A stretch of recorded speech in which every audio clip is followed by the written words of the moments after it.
Hello again. I didn't want to do another talking head video so soon after the last one did a bit shithouse, but this is pretty big news. The Liberal National Coalition is dead. The coalition lasted for 79 years. What happened 79 years ago? Well, the Liberal Party didn't exist yet. So this is the first time they've ever not sat together at a federal level. The Nationals claim it was entirely their decision to leave, but that sounds a bit like me after any breakup. But what if I told you this wasn't the first time Liberals and Nationals have broke from a coalition? Come with me to the late 2000s.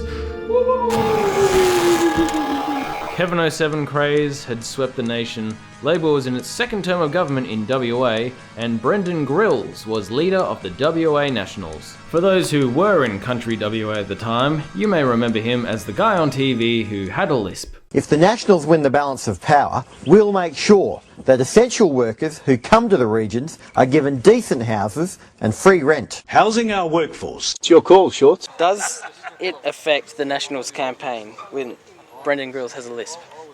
Oh, look, I think people need to see past people that have, a disability, if you want to call that a disability. An impediment might be a better word. Disability. That was me in high school, interviewing senior WA Nat Terry Redman. I felt a bit bad after that interview. He was a really nice guy. He spent 20 minutes of his day to help me with a media project. Anyway, back to Brendan Grills. He was also known for making the WA Nationals be truly independent, claiming he would swing to either Labor or Liberal depending on whoever the hell gave him a better deal.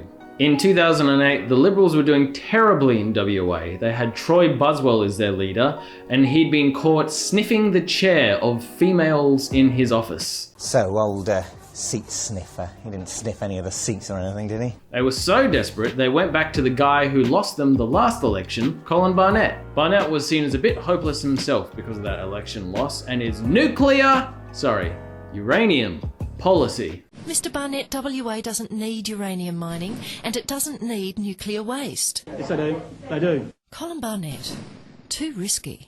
Labor Premier Alan Carpenter thought, "You beauty," and called the election within 24 hours of that Liberal leadership ballot, trying to take advantage of all the infighting that had just been made public. As it turned out, WA voters saw it was a bit of a dick move to call an early election while your opponents were scrambling, and they punished them by presenting a hung parliament. This was the absolute best case scenario for the WA Nats, who were newly independent and held the balance of power. They now had both major parties sucking up to them and their policies, including the big royalties for region policy, where 25% of all royalties collected by the state government had to go into regional communities. Both parties agreed to this demand, with Labor offering $1 billion a year to the Liberals $625 million a year. A vote was then held in the Nationals party room to decide who they would form government with. Grills and his deputy voted to form the first ever Labor Nationals government anywhere in Australia. But they got outvoted by the rest of the party, who wanted to go with the Liberals as usual. But the difference was now they had these big policy wins and possibly extra ministries under their belt that they wouldn't have gotten had they just been taken for granted as a coalition partner the whole way through. The real reason the WA Nat split worked was because they were talking about real issues to improve regional Western Australia. Revenue raising, infrastructure spending, education policies, tangible things that people want from their government, and not just ideological pursuits.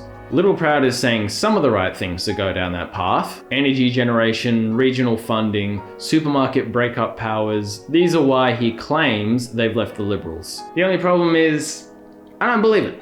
This is the party of Matt Canavan, Bridget McKenzie and Barnaby Joyce. Voices that have been yelling out to scrap emissions reduction, stop new renewable energy, and are trying to stop votes going to One Nation. The other big difference is the federal Nats have already ruled out doing any deals with Labor. So they've destroyed their bargaining position. They're going to get zero out of Labor because they've already said that, and they're going to get fuck all from the Liberals because the Liberals know the Nats now have nowhere else to go. Let me tell you, you don't have the cards. With us, you have the cards. So basically, the federal Nats split is not going to work out like the WA Nats split. Because where the WA Nats were more centrist and sensible than the Libs, the federal Nats are more unhinged and delulu than the Libs. It's a shame because an independent, more centrist Nationals party could have been a good thing for regional Australia and Australia as a whole. It could have been a wonderful opportunity for a new, minor party to do deals with whoever the hell they could to get the outcomes for regional Australia. I'm no political genius, I'm just a dude in a shirt, so I don't know what it will actually mean for the next election. Either the Nationals being free to be as unhinged as they want to be will scare off voters from the Libs and Nats, knowing that if you vote for the Liberals, you get the Nationals. Or maybe people in the country will like the new untethered Nats, and people in the cities will like the new untethered Libs, and they'll both increase their votes. Or probably what will happen is they'll just wait for Sasan Lay to get rolled as Liberal leader, and then they'll sign a new agreement with whoever takes over before the next election.